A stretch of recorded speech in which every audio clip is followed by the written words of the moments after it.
এরপরে প্রশ্ন হলো, যদি রুমে কোরআন রেখে স্বামী স্ত্রী মিলন করে সেটা জায়েজ হবে কিনা? জায়েজ হবে, এতে কোনো গুনাহ হবে না এবং এটাকে কোনো গুনাহের বিষয় মনে করার কোনো কারণ নাই। ইচ্ছাকৃতভাবে কোরআন অমাননা না হলে, কোরআন আছে এক সাইডে কোনো একটা কিছুর উপরে, ওই ঘরে মানুষ তার ব্যক্তিগত যে সমস্ত বৈধ কাজ আছে, যে কোনো বৈধ কাজ সেখানে করতে পারে, এর কারণে কোনো কোরআনের প্রতি অসম্মান এর গুনাহ হবে না। প্রথম রাকাতে সূরা নাস পড়লে করণীয় কি? প্রথম রাকাতে সূরা ফালাক পড়লে ভুলে দ্বিতীয় রাকাতে সূরা কাউসার পড়লে করণীয় কি? দেখুন, কোরআনে কারীমের তারতীব রক্ষা করে তেলাওয়াত করা নামাজের মধ্যে এটা সুন্নাহ। এই জন্য আপনি প্রথম রাকাতে সূরায়ে ফালাক যদি পড়েন, তাহলে দ্বিতীয় রাকাতে আপনি সূরায়ে নাস পড়বেন, উল্টা পেছনে যাবেন না, সামনের দিকে যাবেন। এটাই হলো সুন্নাহ, তারতীব রক্ষা করা। যদি তারতীবের খেলাফ হয়ে যায় নামাজ হয়ে যাবে, কিন্তু এটা একটা অনুচিত কাজ হলো, সুন্নাহর খেলাফ কাজ হলো, নামাজ হয়ে যাবে। নামাজটার কোয়ালিটিতে ত্রুটি হলো, পরবর্তীর জন্য সাবধানে থাকতে হবে, নামাজ হয়ে যাবে।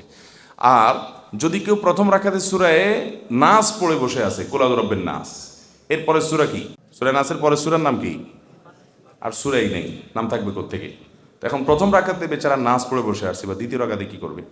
এই জন্য অনেক ফুকাহা একরাম পরামর্শ দিয়েছেন, ফুকাহানা পরামর্শ দিয়েছেন যে দ্বিতীয় রাকাতেও সে সূরা নাসই পড়বে, দ্বিতীয় রাকাতেও সে আবার সূরায়ে নাসই পড়বে।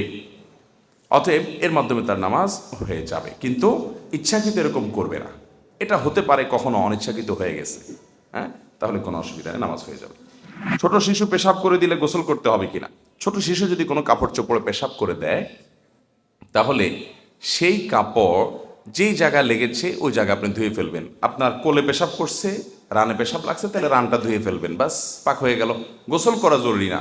অনেক মায়েরা আছেন এটার জন্য অহেতুক কষ্ট করেন। শীতের দিন বাচ্চা দিছে কোলে পেশাব করে, এবার ভদ্রমহিলা আগা গোড়া পুরা শরীর উনি ধোয়ার জন্য ঠান্ডা পানি দিয়ে চলে যান। না, আপনাকে ইসলাম এত কষ্ট করতে দেয় নাই, অতএব এত কষ্ট আপনি করতে চাবেন না। বাচ্চা পেশাব করলে যে জায়গা পেশাব করছে ওই জায়গা ধুলে কি হয়ে যাবে? পাক হয়ে যাবে। ঘুমানোর পর যদি আমার স্বপ্নদোষ কিংবা সামান্য প্রস্রাব নির্গত হয়, তাহলে কি শুধু আমি এবং আমার কাপড় অপবিত্র হবে, নাকি আমার সাথে আমার বিছানার বালিশ, বেডশিট ও কম্বল অপবিত্র হয়ে যাবে? দেখুন, যদি কোনো কারণে স্বপ্নদোষ হয় কিংবা গোসল ফরজ হয় কিংবা কোনো পেশাব সামান্য নির্গত হয় বা যতটুকুই হয় নির্গত হয়, তাহলে যেই জায়গায় লাগবে সেই জায়গাটা নাপাক হবে। সেটা আপনার কাপড়ে লাগলে কাপড়ের যে জায়গা লাগবে সেই জায়গাটা ধুয়ে ফেললে, পরিষ্কার করে ফেললে, পাক করে ফেললে আপনার পুরো পোশাক পাক হয়ে যাবে। আপনার স্বপ্নদোষ হলে অথবা গোসল ফরজ হলে আপনার পুরো বিছানার চাদর পুরোটাই নাপাক হয়ে যাবে, এমনটা জরুরি। বিছানার চাদর যদি না লাগে কোনো নাপাক, তাহলে ওটা নাপাকই হবে না। পরনের পোশাকে তো অবশ্যই লাগার কথা, অতএব সেটা নাপাক হবে, কিন্তু বিছানার চাদরে না লাগলে সেটা নাপাক হবে না। আর বালিশিতে লাগার প্রশ্নই ওঠে না, যার কারণে সেখানে নাপাক হবে না। হ্যাঁ, যদি কোনোভাবে বালিশে লেগে যায় তাহলে সেটা নাপাক হবে, ওইটা ধুয়ে ফেলতে হবে। অতএব স্বপ্নদোষ হলে একেবারে বালিশ, বিছানা, চাদর সব পাক করতে হবে, ধুইতে হবে, এমনটা কোনো আবশ্যক নয়। যেখানে লাগছে সেটা ধুইতে হবে। ইমামের পিছনে নামাজ আদায় করার সময় মুক্তাদির ভুল হলে করণীয় কি জানতে চাই। ইমামের পিছনে যদি মুক্তাদির ভুল হয়, তাহলে দেখতে হবে সে ভুলের ধরনটা কেমন। ভুল তিন প্রকারের হতে পারে। এক, কোনো ফরজ তরক হয়ে গেছে। দুই, কোনো ওয়াজিব ছুটে গেছে। তিন, কোনো সুন্নত ছুটে গেছে। পুরো নামাজের মধ্যে তিন ধরনের কাজ আছে। টোটাল কয় ধরনের কাজ আছে? হয় ফরজ, নয় ওয়াজিব, না হয় সুন্নত। ফরজ ছুটে গেলে নামাজই হবে না, সোসেজ দেওয়া কুলাবে না, তাই না? আর ওয়াজিব ছুটে গেলে শেষে সেজদা সাহু দিলে নামাজ হয়ে যাবে। আর যদি সুন্নত ছুটে যায় তাহলে কি হবে? নামাজ হয়ে যাবে এবং সেজদা সাহু দেওয়া লাগবে। এখন ইমামের পেছনে কারোর যদি ফরজ ছুটে যায় তাহলে তার নামাজই হবে না। ওয়াজিব ছুটে গেছে তাহলে তার নামাজ হয়ে যাবে। ব্যক্তিগতভাবে যদি নামাজ একা একা নামাজ পড়তে গিয়ে যদি আপনার ওয়াজিব ছুটতো, তাহলে সেজদা সাহু দেওয়া লাগতো। যেহেতু ইমামের পেছনে আছে, যেন পার্থক্য হলো তার সেজদা সাহু দেওয়া লাগবে না। ইমামের পিছনে যদি ওয়াজিব ছুটে যায় মুসল্লির, তাহলে সেক্ষেত্রে তার সেজদা সাহু দেওয়া লাগবে, কারণ সাথে ইমামের আনুগত্য করছে। সেজদা দিতে গেলে তো ইমাম থেকে আলাদা হতে হবে। ইমামত তার ভুল হলে বলেছে তার ভুলের জন্য সেই ইমাম থেকে আনুগত্য থেকে বের হয়ে আলাদা সেজদা সাহু দিবে, বেশি অপশন নাই। ইমামের আনুগত্য করতে হবে। ইন্নামা জুইলা আল ইমামু লিইউতাম্মা বিহি, ইমাম দেয় হয়েছে তাকে আনুগত্য করবার জন্য। বিধায় জামাতের সাথে নামাজ পড়তে গিয়ে ওয়াজিব ছুটে গেলে এর জন্য কিছুই করতে হবে না, নামাজ হয়ে যাবে। ফরজ ছুটে গেলে তো ওইটা পুনরায় পড়তে হবে। আর যদি সুন্নাত ছুটে যায় তাহলে তো সেজদা সাহু কোনো অবস্থাতেই লাগবে না। আমি নাপাক অবস্থায় জেনে শুনে ফজরের নামাজ পড়েছিলাম, বাবা ভাই কিছু বলবে বলে, এখন আমার কি করতে হবে? ইন্না লিল্লাহি ওয়া ইন্না ইলাইহি রাজিউন। খুবই জঘন্য কথা। আপনি আপনার বাপে কি বলবে, ভাই কি বলবে, লোকজন কি বলবে, সেই ভয়ে, সেই লজ্জায় গোসল ফরজ হয়েছে, স্বপ্নদোষ হয়েছে, বা যেভাবেই হোক গোসল ফরজ হয়েছে, আপনি এখন ওই অবস্থা ফজর পড়ে ফেলছেন। আপনি জঘন্য অপরাধ করেছেন, ভয়াবহ অপরাধ করেছেন। অপবিত্র অবস্থায় আল্লাহ তাআলাকে সেজদা নিবেদন করা, নামাজ পড়া, এটা ডেঞ্জারাস অপরাধ ভাই। এটা ঈমান নিয়ে টানাটানি হওয়ার মতো অপরাধ, খুব জটিল একটি বিষয়। যেহেতু অপরাধ হয়ে গেছে, প্রশ্ন করেছেন, আল্লাহর কাছে অনুতপ্ত হবেন, লজ্জিত হবেন, মাপ চাইবেন, এবং মৃত্যু পর্যন্ত আর জীবনের জন্য কখনো এই ভুল না হয় সে পরে সাবধান থাকবেন। আর মনে রাখবেন, কিছু কিছু লজ্জা আছে, এই লজ্জাগুলো নিন্দনীয় লজ্জা। যেমন আপনি কোথাও বেড়াইতে গেছেন আর রাত্রে স্বপ্নদোষ হয়ে গেছে, যেভাবে গোসল ফরজ হয়ে গেছে, এখন চিন্তা করতেছেন এখানে জীবনে কখনো আসি না, বেড়াতে আসছি, এখন কাপড় চোপড়ও আনি নাই, হঠাৎ রাত্রে ছিলাম, হয়ে গেল স্বপ্নদোষ। এখন যদি এদের কাছে বলতে চায় একটা কাপড় দেন, একটা গামছা দেন, বলবো যে পোলা বেহায়া নাকি, কি করলো সে? এই ফজরের সময় গোসলের জন্য কাপড় চোপড় চাচ্ছে। আপনার সেজন্য শর্মের চোটে আপনি তার কাছে কিছু চাইলেন না, চুপচাপে শুয়ে থাকলেন, নামাজ পড়লেন না, কিংবা অপবিত্র নামাজ পড়লেন। এই যে লজ্জা, লাজুকতা, এই যে জড়তা, কি বলবে তারা, লজ্জার কারণে চাইলেন না, এই লজ্জাটা ইমানের অঙ্গ না, এটা কুফুরির অঙ্গ।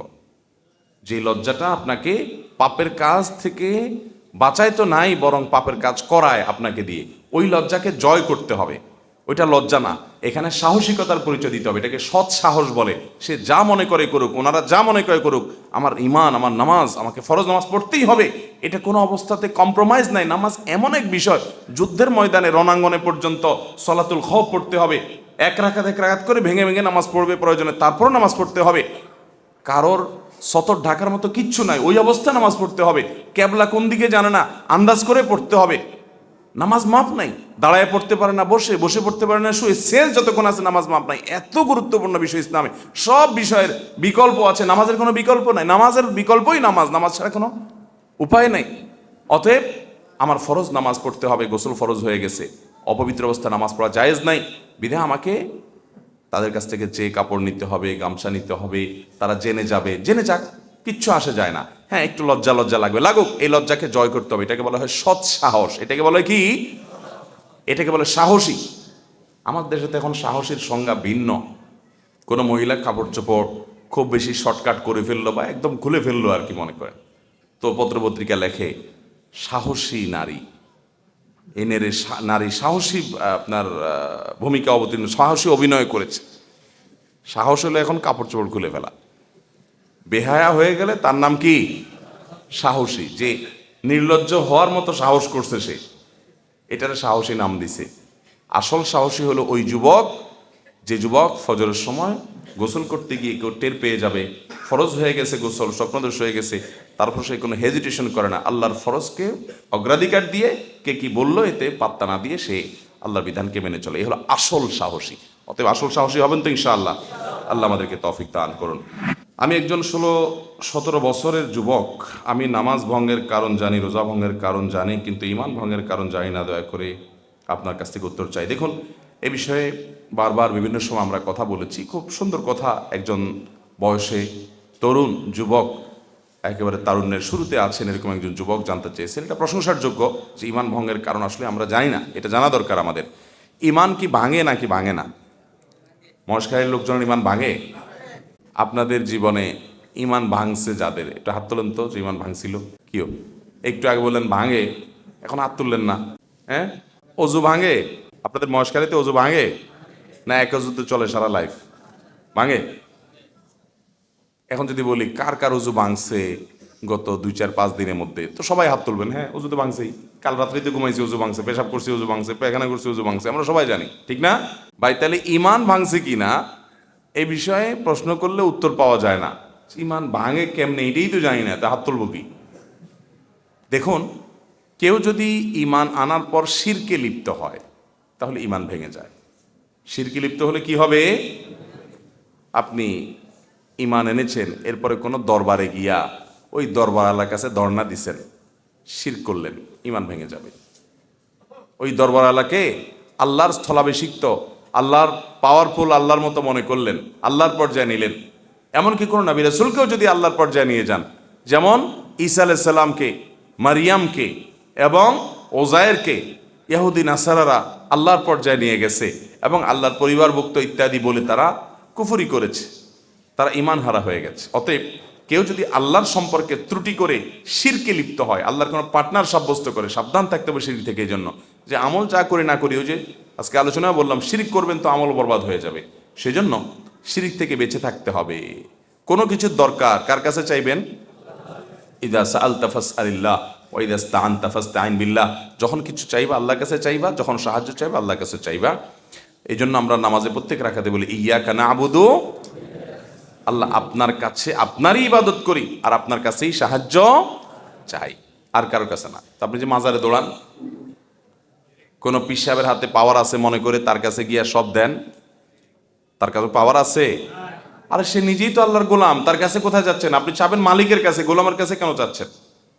আল্লাহ তাআলা আমাদেরকে সমস্ত শিরক থেকে বেঁচে থাকার তৌফিক দান করুন। তাহলে শিরকে লিপ্ত হলে তার ঈমান ভঙ্গ হয়ে যায়, কুফরে লিপ্ত হলে ঈমান ভঙ্গ হয়ে যায়। আল্লাহর কোনো বিধান নিয়ে কারো সংশয় সন্দেহ সৃষ্টি হলো, ঈমান ভেঙে যায়। শরীয়তের একেবারে সুস্পষ্টভাবে প্রমাণিত কোনো বিষয় নিয়ে তামাশা করলেন, তুচ্ছতাচ্ছিল্য করলেন। কোনো দোস্ত দাড়ি রাখছে, অনেকদিন পরে দেখলেন হঠাৎ করে তার মুখে দাড়ি, এতদিন দাড়ি ছিল না, বললেন কিরে দোস্ত, আরে তোর তো ছাগলের মতো দেখা যাচ্ছে দাড়িগুলা। নবীজি সুন্নত নিয়ে ব্যঙ্গ বিদ্রুপ করলেন। আপনি জানেন নবী সাল্লাল্লাহু আলাইহি ওয়াসাল্লামের সুন্নাহ এটি, তার নির্দেশ, তারপরও ব্যঙ্গ করলেন।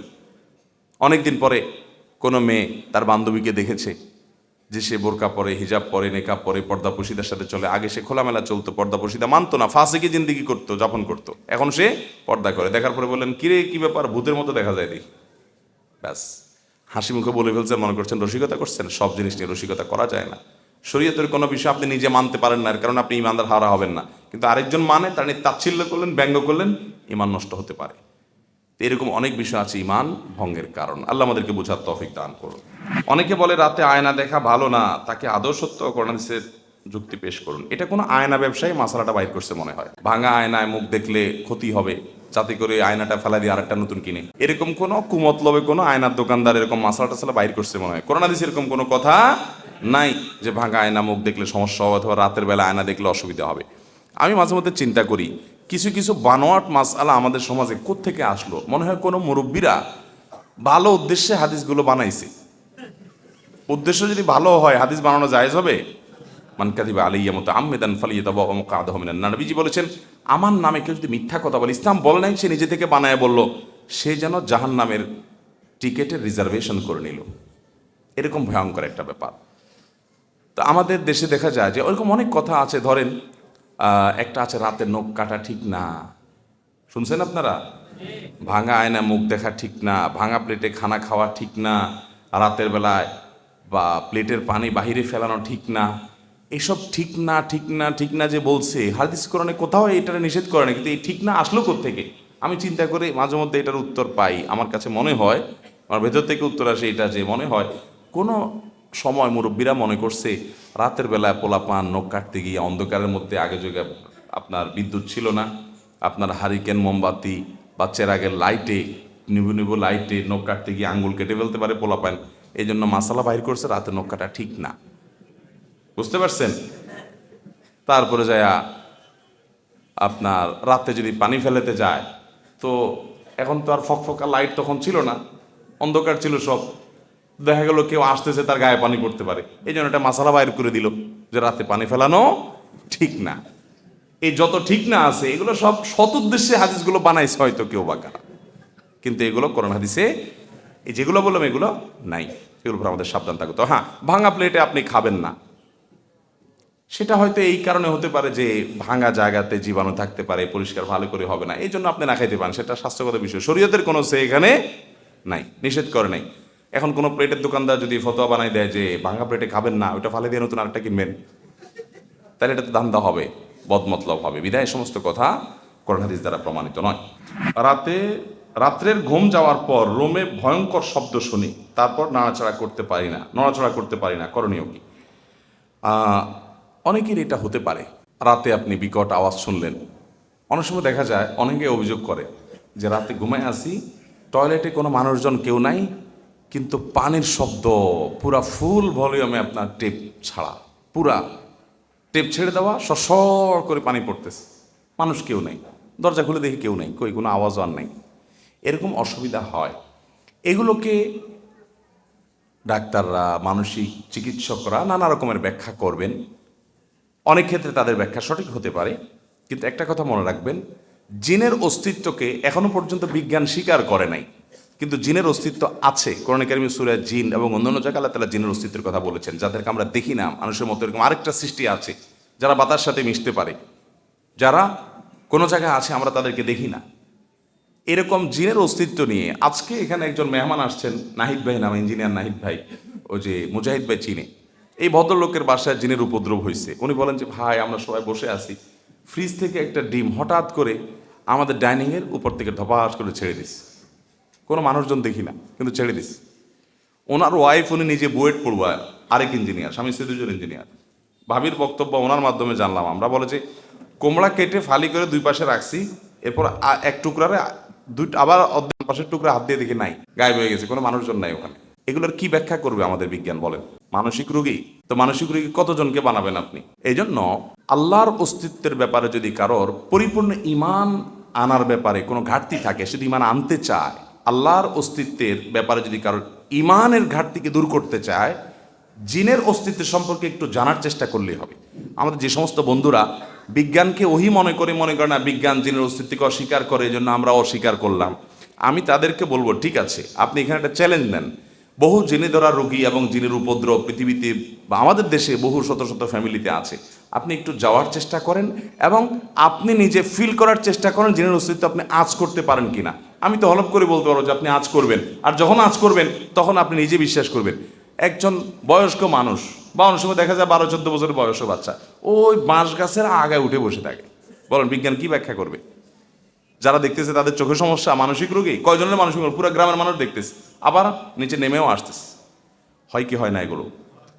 আবার এটাও ঠিক যে একজন মানসিক রোগীকে জিনের রোগী বানায়া অহেতুক ধান্দা করে কবিরাজরা, সেখান থেকে পয়সা খায়, সেটাও সত্য।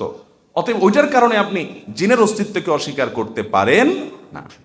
তো যাই হোক, এ ধরনের বিষয় যদি হয়, তাহলে জিনের উপদ্রব থেকে বাঁচার জন্য আমলগুলো করবেন। কি আমল আছে এর জন্য? একটা ইফেক্টিভ আমল এবং হাদিস বর্ণিত আমল হলো সূরা বাকারা তেলাওয়াত করা। তেলাওয়াত করতে না পারলে তেলাওয়াত চালু করে রাখবেন। অডিও চালু করে রাখলেও অভিজ্ঞতা দ্বারা, তাজরিবা দ্বারা প্রমাণিত যে এর দ্বারা উপকার হয়। বিশেষ করে হারামের কিছু ইমামরা আছেন, শেখ মাহের মুআইকিলি আরও কয়েকজন আছেন, যে কোনো তেলাওয়াতি নর্মালি রুকিয়া লিখে আপনি শ্বাস দিলে দেখবেন আজকাল সব জায়গায় অ্যাপে, ইউটিউবে পেয়ে যাবেন।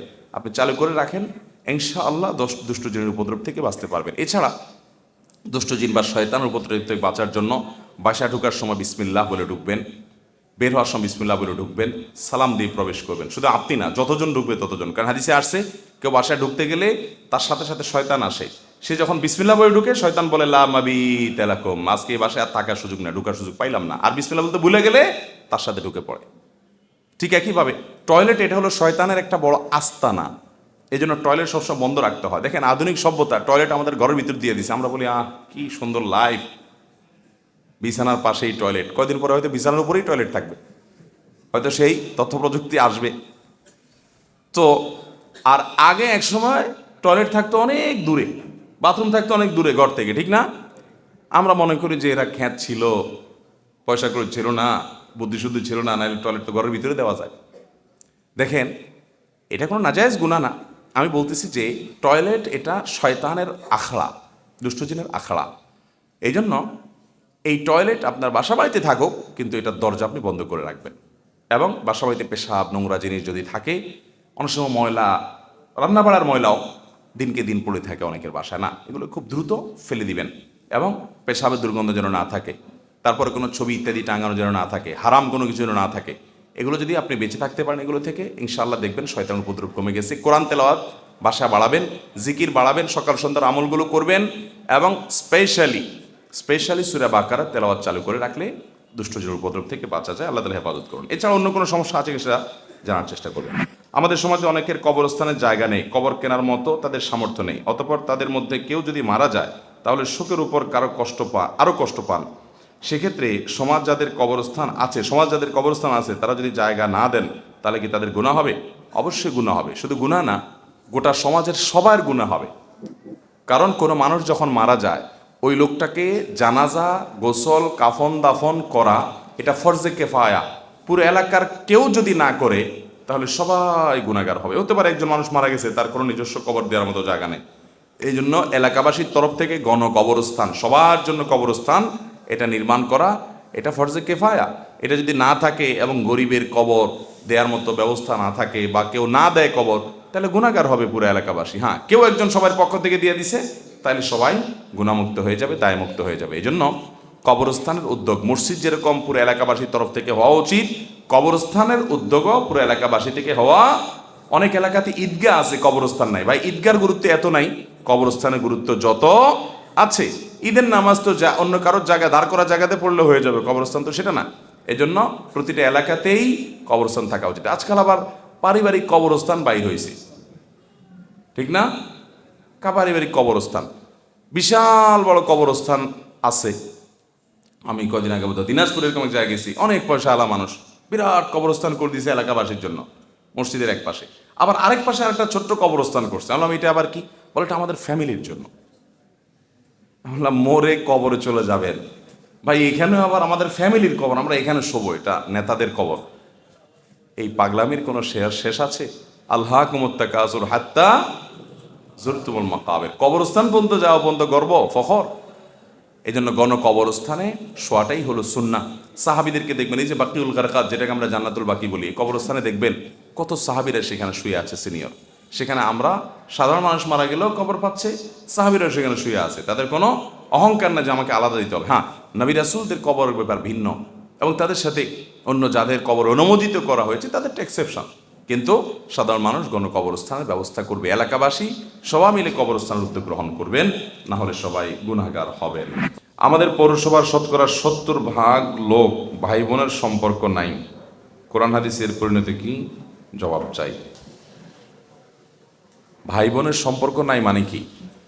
এর মানে হয়তো ভাই বোনের মধ্যে সেরকম সম্পর্ক, রিলেশন, আন্তরিকতা, ভ্রাতৃত্ব সুলভ, যে আত্মীয়তা সুলভ যে সম্পর্ক থাকার কথা সেটা নাই, নামকাওয়াস্তে আছে। এটা শুধু আপনাদের এই মহেশখালী পৌরসভার সমস্যা না, এই সমস্যাটা সারা দেশের কম বেশি। মানুষ এখন অনেক সেলফিস্ট, অনেক স্বার্থপর, আত্মকেন্দ্রিক হয়ে গেছে। অথচ আল্লাহ তাআলা ইমানদারদের জন্য আত্মীয়তার বন্ধনগুলোকে রক্ষা করা ফরজ করেছেন। কি করেছেন? ফরজ করেছেন। আত্মীয়তার বন্ধনগুলো রক্ষা করা কি নফল কাজ না ফরজ কাজ? ফরজ কাজ। আত্মীয়তার বন্ধন যদি কেউ ছিন্ন করে, নবী করিম সাল্লাল্লাহু আলাইহি ওয়াসাল্লাম বলেছেন আল্লাহ তাআলা তাকে ছিন্ন করে দিবেন।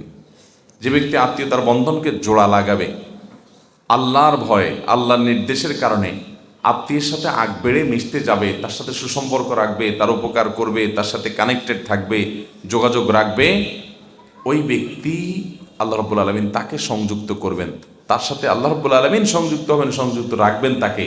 এটা আল্লাহ তাআলার ওয়াদা এবং হাদিসে বর্ণিত হয়েছে। মোহতারাম হাজরিন, আত্মীয়তার বন্ধন রক্ষা করা এটা কি সুন্নত না নফল? ফরজ কাজ। অতএব আপনার ভাইয়ের সাথে আপনার কোনো যোগাযোগ নাই, কথাবার্তা নাই, উঠা বসা নাই, উল্টা বরং মামলা মোকদ্দমা আছে, হ্যাঁ, শত্রুতা আছে, তার ভালো দেখতে পারেন না, পারলে তার জমিটা মেরে দেন, বাবার সম্পদে তার ভাগটা না দিয়া বাঁচতে পারলে সেই চেষ্টা করেন। এই রোগ বা প্রবণতা যদি থাকে, তাহলে নবী করিম সাল্লাল্লাহু আলাইহি ওয়াসাল্লাম বলেছেন লা ইয়াদখুলুল জান্নাতা কাতি', আত্মীয়তার সম্পর্ক যে ছিন্ন করে সে জান্নাতে যাবে নো এন্ট্রি। মুসলমান হওয়ার পরও যে লোকগুলো জান্নাতে যেতে পারবে না, সে কপাল পড়া মানুষগুলোর ভিতরে একটা হলো আত্মীয়তার সম্পর্ক ছিন্নকারী। এখন আপনি বলবেন, ভাই আত্মীয়তার সম্পর্ক কিভাবে জোড়া দেব? আমি যদি একটু তার সাথে মিশতে চাই, সে তো আমার সাথে মিশতে চায় না। এক হাতে কি আর তালি বাজে? আমি একটু তার উপকার করতে চাই, সে তো আমার ছায়াও দেখতে চায় না। সে পারলে আমার থেকে এড়ায় এড়ায় থাকতে চায়, বা আমি তার জন্য অনেক কিছু করি, সে আমার জন্য কিছু করতে চায় না, স্বীকারও করে না।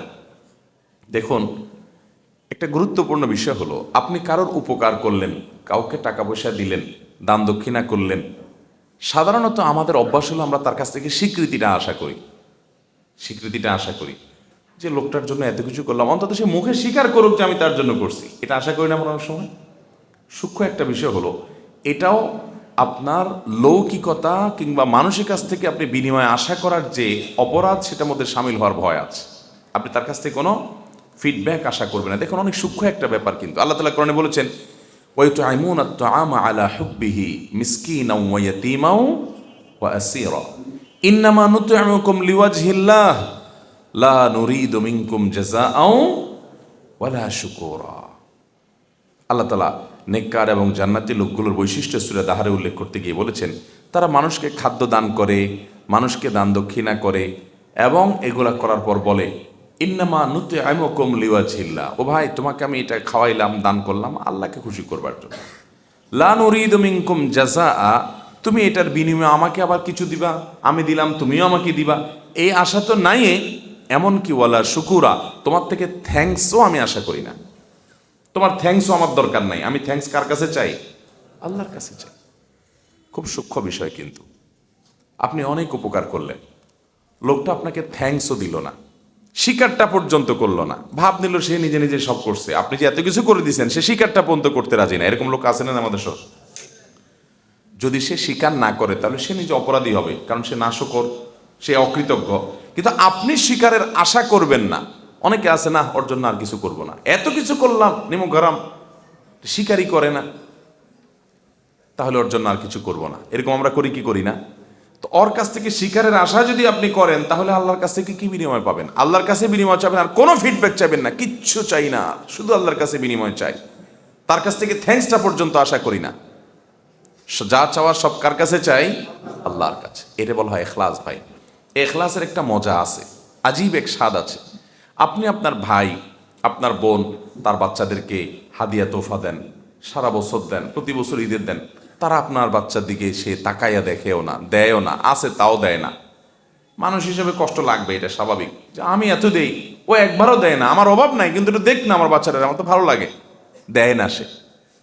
এই যে আপনি দিয়ে আবার সে দিচ্ছে না কেন সেটা আশা করছেন, এটা আপনার আমল বিনষ্টকারী বিষয় হতে পারে। এই জন্য আপনি এটা আশা করবেন না। সে দেয় না, সে আল্লাহর কাছে জবাবদিহি করবে, কেন তার ভাতিজাদের খেয়াল রাখে না, ভাইয়ের প্রতি খেয়াল রাখে না, আত্মীয়তার সম্পর্ক রক্ষা করে না, সে গুনাহগার হবে। বাট আমি আমার দায়িত্ব পালন করব, আমি তার কাছ থেকে কিছু আশা করব না, আমি আশা করব আল্লাহর কাছ থেকে।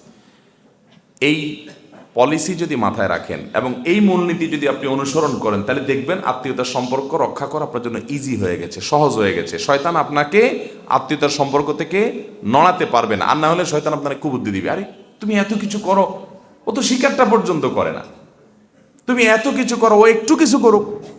দেখবেন আপনার নিজের বই বলবে আপনাকে যে তুমি তোমার ভাই বোনের জন্য কি না করছো, জীবনটা দিয়ে ফেলছো। ওরা ওরা স্বীকারটা পর্যন্ত করে না। বউ দেখবেন ফুসলাবে, আছে না নাই? তখন বউকে এ ওয়াজ শোনাই দিবেন যে আমি আমার দায়িত্ব পালন করছি, ওর কাছ থেকে কিছু পাওয়ার আশা না। ও আমার জন্য চুল পরিমাণ কিছু না করলেও, ও না করার কারণে আল্লাহর কাছে জবাবদিহি করবে, আমার কোনো সে নাই। আমি যা করছি এটার বিনিময়ে ওর কাছ থেকে কিচ্ছু চাই না, থ্যাঙ্কসটাও চাই না। আল্লাহ কোরআনে নেককারদের প্রশংসা করে তাদের বর্ণনা দিতে গিয়ে আল্লাহ বলেছেন, লা নুরিদু মিনকুম জাযাআন ওয়ালা শুকুরা। তারা দান করে বলবে তোমাদের কাছে, ও ভাইয়েরা, তোমাদের যাদের দান করলাম, উপকার করলাম জীবনে, তোমাদের কাছ থেকে বিনিময়ও চাই না, শুকরিয়া বা কৃতজ্ঞতা, থ্যাংক ইউ আশা করি না। তাহলে এইভাবে যদি আপনি দেখেন, তখন আত্মীয়তার সম্পর্ক রক্ষা করা কি হবে? সহজ। এক ব্যক্তি আমাদের প্রিয় নবী সাল্লাল্লাহু আলাইহি ওয়াসাল্লাম কাছে আসছেন, এসে বলছে, ইয়া রাসূলুল্লাহ, আমার এক আত্মীয়, আমি তার সাথে মিশতে চাই, কিন্তু এই আল্লাহর বান্দা পারলে আমার ক্ষতি করে, আমার গোষ্ঠী উদ্ধার করে, মামলা মোকদ্দমা করে, অযথা আমার সাথে গন্ডগোল ফাসাদ করে। আমি চাই তার সাথে একটু ভালো করতে, কিন্তু সে আমাকে এগুলো করতে দেয় না। তখন নবী করিম সাল্লাল্লাহু আলাইহি ওয়াসাল্লাম বলেছেন, শোনো, তুমি যেমনটি বলেছো, বাস্তবে যদি এমন হয়, তাহলে তো ও কপাল পোড়া, ও তো গুনাহগার আত্মীয়র প্রতি অসদাচরণ করার মাধ্যমে। কিন্তু তোমার দায়িত্ব হলো তুমি তার প্রতি সুসম্পর্ক বজায় রেখে চলবে, কারণ লাইসাল ওয়াসিলু বিল মুকাফি, আত্মীয় দেয় সেও দেয়, আত্মীয় ভালো করে সেও ভালো করে, এটা আত্মীয়তার সম্পর্ক রক্ষাকারী না। আত্মীয়তার সম্পর্ক রক্ষাকারী কে? যে তার আত্মীয় তাকে দেয় না, তারপরও সে দেয়। আত্মীয় তাকে ভালো কিছু বলে না, তারপরও সে ভালো কিছু করে, অর্থাৎ সে ভালো থাকার চেষ্টা করে, এই চেষ্টাটা থাকতে হবে। হ্যাঁ, কোনো কোনো সময় এমন হতে পারে যে সীমানা ছাড়িয়ে যায়, তার কাছে ভালো কিছু করতে গেলে আরো পারলে আমারে ক্ষতি করে, তাহলে আপনি আত্মরক্ষার জন্য দূরত্ব বজায় রাখলেন, সেটা ভিন্ন কথা। কিন্তু দূর থেকে তার কল্যাণ কামনা আপনার মধ্যে থাকতে হবে। আর আত্মীয়ের তালিকায় সবচেয়ে কাছের আত্মীয় কারা? সবচেয়ে নিকটের আত্মীয়, যাদের সাথে সম্পর্ক রক্ষা না করলে আপনার ফরজ তরকের গুনাহ হবে। আপনার বাবা মা, আপনার সন্তান সন্ততি, আপনার ভাই বোন, আপনার চাচা ফুফু, এরা হলো সবচেয়ে কাছের আত্মীয়, বিশেষ করে ভাই বোন। এটা ঠিক যে প্রশ্ন করেছেন তিনি গুরুত্বপূর্ণ প্রশ্ন করেছেন, যে আমাদের দেশে সব জায়গায়, সকল জেলা উপজেলা থানা সব জায়গায় দেখবেন যে মানুষের মধ্যে ভয়ঙ্কর রোগ আজকে ধারণ করেছে, যে আমরা আত্মীয় স্বজনের হক, বিশেষ করে ভাই বোনের সাথে সম্পর্ক আমরা রাখি না। অতএব সর্বাবস্থায় ভাই বোনের সাথে সুসম্পর্ক বজায় রাখবো তো ইনশাআল্লাহ। কোনো যুক্তি, কোনো বুদ্ধি এখানে কুলাবে না যে না সে অমুক, সে তমুক, সে হান, সে তান না। আপনি আপনার চেষ্টা সর্বাত্মকভাবে করবেন, চেষ্টা করবো তো ইনশাআল্লাহ। আল্লাহ আমাদের সবাইকে, আমাদের ভাই বোনদের কল্যাণকামী, তাদের খায়ের খা, তাদের প্রতি সুন্দর আচরণকারী, তাদের সাথে সুসম্পর্ক রক্ষাকারী, বজায়কারী এবং আত্মীয়তার বন্ধনকে স্ট্রংকারী ইমানদার হওয়ার তৌফিক দান করুন। ভাইরা আমার, সর্বশেষ প্রশ্ন দেই, কারণ আমাকে যেতে হবে আবার দূরে এক জায়গায়। কতক্ষণ লাগবে ভাই? কতক্ষণ দূরত্ব? শেষ করা জরুরি, নোটিশ এসে গেছে। ঠিক আছে। গ্রামাঞ্চলের অধিকাংশ মসজিদের ইমাম খতিবের বেতন একেবারেই কম, এক্ষেত্রে এলাকাবাসী গুনাহগার হবে কিনা, এবং গ্রামের একজন মুয়াজ্জিন, ইমাম ও খতিবের সাধারণ বেতন স্কেল কত হওয়া উচিত? উপযুক্ত বেতন দিতে না পারলে কমিটির করণীয় কি? এছাড়া মসজিদ কমিটি তাদের সাথে কেমন ব্যবহার করলে গুনাহগার হবে? অনেকগুলো প্রশ্ন একসাথে করে ফেলছেন। এ বিষয়ে জবাব দেওয়ার আগে বলতে চাই, কদিন আগে একটা ভিডিও ফুটেজ দেখছি আমি, আপনারা কেউ কেউ দেখছেন কিনা জানি না। ইন্ডিয়ার একজন আলেম, ভারতের একজন আলেম, উনি এরকম কোন এক মাহফিলে বক্তব্য দিচ্ছেন স্টেজে, পাশে মসজিদের ইমাম সাহেব ছিল এলাকার। তো এই ইমাম সাহেবকে জিজ্ঞেস করতেছে, আপনি কি এলাকার ইমাম? বলে হ্যাঁ। বলেন যে বেতন কত? তো ইমাম সাহেব বলে 5,000। তখন ওই আলেম সাহেব বললেন নামাজ হবে না একটারও। আপনার বেতন যদি 5,000 দেয় তাহলে এগুলো একটারও নামাজ হবে না, কারণ 5,000 দিয়ে বেচারা কি করবে, কেমনে চলবে? ইমাম মুয়াজ্জিনদেরকে সম্মানজনকভাবে চলার মতো সম্মানী এটার ব্যবস্থা করা মসজিদ কর্তৃপক্ষের দায়িত্ব। আমরা অনেক সময় মনে করি ইমাম মুয়াজ্জিনরা আমাদের দয়ার ভিখারি হয়ে থাকবে, কাঙ্গাল হয়ে থাকবে। এটা খুবই লজ্জার কথা ভাই। আপনি কার পিছনে নামাজ পড়বেন, আপনার রুচি কি, সেটা নির্ভর করে আপনি তার সাথে কেমন আচরণ করছেন তার উপরে। আপনি যদি ইমামকে চাকরের মতো ট্রিট করেন, আপনি যদি মনে করেন আপনার ইমাম কাঙ্গাল হয়ে থাকবে, গরিব হয়ে থাকবে, অভাবী হয়ে থাকবে, ভিখারি হয়ে থাকবে, আপনার কাছে হাত বাড়াবে, আপনার দিকে চেয়ে থাকবে, তাহলে তো আপনি একজন চাকর, যাকে আপনি চাকর হিসাবে ট্রিট করতেছেন, আপনি চাকর পিছিয়ে নামাজ পড়তেছেন, আপনার নামাজ নিয়ে তো টানাটানি হতে পারে। নামাজ তো পড়বেন ইমামের পিছনে, ইমাম মানে তো নেতা, তাকে আপনি নেতা বানাবেন, নেতার মতো করে তাকে রাখবেন, সেই মানসিকতা থাকতে হবে। বেশিরভাগ মসজিদগুলোতে এগুলো নেই। অনেক মসজিদের ইমাম সাহেবরা আমাদের কাছে প্রশ্ন দেন, ভাই ঈদের সময় মুসল্লিদের কাছ থেকে টাকা উঠানো, ইমাম মুয়াজ্জিনদের ঈদ উপলক্ষে বোনাস দিব এটা বলে, রমজানে ইমাম মুয়াজ্জিনদের জন্য টাকা তোলা হয়, বিভিন্ন সময় টাকা তোলা হয় তাদের বেতনের কথা বলে, বোনাসের কথা বলে। বেশি টাকা উঠলে কমিটির লোকেরা তাদেরকে হালকা পাতলা কিছু দিয়ে বাকিটা মসজিদে রেখে দেয়। সম্পূর্ণ গুনাহ হবে এবং নাজায়েজ হবে, এটা জায়েজ নাই। ইমাম সাহেবদের বেতনের স্কেল কত হবে? একটা সমাজে যেখানে মসজিদ, সেখানে সম্মানজনকভাবে তার বেঁচে থাকার জন্য যা দরকার সেটা দিতে হবে। অনেক মসজিদের কমিটি আছে, আমি ব্যক্তিগতভাবে চিনি, জানি, বলছি ভাই বেতন এত কম কেন? বলে যে না, একটু দোয়া দরুদ আছে না, তাদের একটু দোয়া দরুদ আছে না, ওইটা দিয়ে তাদের পোষায় যায়। এটা হলো ওই হোটেলের কর্মচারীদের মতো আর কি। গতকালকে কক্সবাজারে, গতকাল না পরশু, কক্সবাজারে এক হোটেলের শ্রমিকরা আমাকে ধরলো, ভাই মালিক দেখি আপনার ভক্ত, আপনার সাথে ছবি টবি তুলতে আসলো, হানতান, এই বেটা কোটি কোটি টাকা কামাই করে, আমাদের টাকা পয়সা ঠিক মতো দেয় না। এক শেফ এসে বললো, ভাই আমি শেফ, শেফের বেতন কেউ আটকায়? এ ভদ্রলোক আমার বেতনও ঠিক মতো দেয় না, ঘুরায় আমারে, একটু কিছু বলেন। তো আমি বললাম ঠিক আছে, আমি তাকে বলবো, তার নাম্বার নিয়ে আনিছি, তাকে আমি নাসিহা করবো আল্লাহর জন্য, কিন্তু ঠিক মতো দেয় না। কেন দেয় না? হোটেলে কর্মচারী বেতন না দেওয়ার কারণে হচ্ছে ও তো টিপস পায়, এই জন্য বেতন না দিলেও চলে, ফাও, ঠিক না? তো আপনি ঠিক ওই হোটেলের কর্মচারীর মতো করে আপনার ইমামের ব্যাপারে চিন্তা করছেন কি, উনি তো হাদিয়া তোফা পায়, একটু দোয়া দরুদ পড়ে পয়সা করে কামায়, অতএব বেতন কম দিলেও চলে। এগুলো খুব নিকৃষ্ট চিন্তা। আপনার ইমামকে এমনভাবে আপনি বেতন দিবেন তিনি সম্মানজনকভাবে চলতে পারেন এবং কারো কাছে তার হাত পাততে না হয়, না হলে আমরা গুনাহগার হব। মসজিদ কমিটি ঠিকমতো দায়িত্ব পালন না করতে পারলে তারা সরে যাবে। কিন্তু তারা এরকম কোনো কাজ করবে না। অনেক মসজিদ কমিটির লোক আছে, আমি ঢাকার অনেক মসজিদের কথা জানি, লক্ষ লক্ষ টাকার পাহাড় অ্যাকাউন্টে আছে, কিন্তু স্টাফদেরকে দিতে রাজি না। আসলে টাকার নেশাটা এত ডেঞ্জারাস, সব জায়গায় পয়সা পয়সা করতে করতে নিজের টাকা যেরকম জামা আমালাহু আদাদা শুধু গনে আর একত্র করে, মসজিদের দায়িত্ব পাইও টাকার পাহাড় করে। কিরে ভাই, তোমার টাকার পাহাড় করতে বলছে এই ব্যবসা প্রতিষ্ঠান? মসজিদের উন্নয়নে ব্যয় করো, স্টাফদের জন্য ব্যয় করো, এই মানসিকতা থাকতে হবে। আলহামদুলিল্লাহ, আমরা আমাদের আসুন্নাহ ফাউন্ডেশনে যারা স্টাফ আছে, আমাদের মাদ্রাসায় যারা স্টাফ আছে, আমরা তাদেরকে সমাজে অন্য যে কোনো মাদ্রাসা এবং সাধারণ দিনী বা চ্যারিটি প্রতিষ্ঠানের চাইতে তারা যেন ভালো থাকতে পারে সেই চেষ্টাটা আমরা করি। আমরা যারা পরিচালনার সাথে আছি, আমরা কেউ পকেট মানিও নেই না, কোনো গাড়ি ভাড়াও নেই না, তেল খরচও নেই না, চায়ের টাকাও কেউ নেই না, কিন্তু স্টাফ যারা আছে তারা যেন সম্মানের সাথে, বিশেষ করে শিক্ষক, মাদ্রাসার, মসজিদের, তারা যেন ঠিকমতো চলতে পারে সেই চেষ্টা করি। এই জন্য আমাদের সবার উন্নত চিন্তা থাকতে হবে। আপনি কি চাকরের পিছনে নামাজ পড়বেন না নেতার পিছনে নামাজ পড়বেন? এটা নির্ভর করে আপনার আচরণের উপরে। আপনি তো ইমাম সাহেব করেন, এই ইমাম সাহেব আপনার না বলছি এটা করতে, তাহলে তো লোকটা আপনার চাকর হইলো, তাহলে আপনি চাকরের পিছনে নামাজ পড়তেছেন। আপনার রুচি কি? আপনার রুচি হওয়া উচিত আমি ইমামের পিছনে নামাজ পড়বো, নেতার পিছনে পড়বো, তাহলে তাকে নেতার মতো সম্মান দিতে হবে।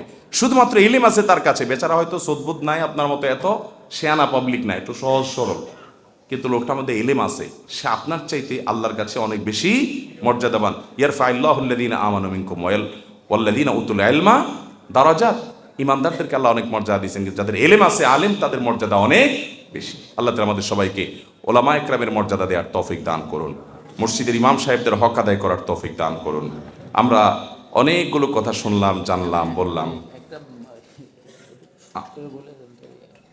আমাদের সবাইকে আল্লাহ তাআলা আমল করার তৌফিক দান করুন।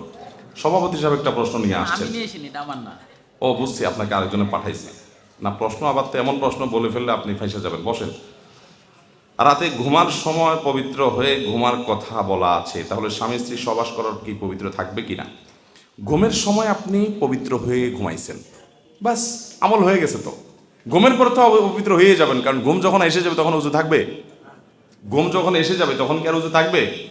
তাহলে ঘুমের সময় যখন আপনি পবিত্র হয়ে অজু করে ঘুমাইছেন, তাহলে হাদিসের উপর আমল হয়ে গেছে, আপনার মর্যাদা আপনি পেয়ে যাবেন। কথা কি বুঝাতে পারছি? অতএব এরপরে আপনার ঘুম আসছে, স্বপ্নদোষ হয়েছে কিংবা গোসল ফরজ হয়েছে, এটার কারণে হাদিসের ব্যতিক্রম হয় নাই, কারণ আপনার উপর নির্দেশ ছিল বা নির্দেশনা ছিল যে আপনি অজু করে পবিত্র অবস্থা ঘুমাবেন। আলহামদুলিল্লাহ, সেটা তো হয়ে গেছে।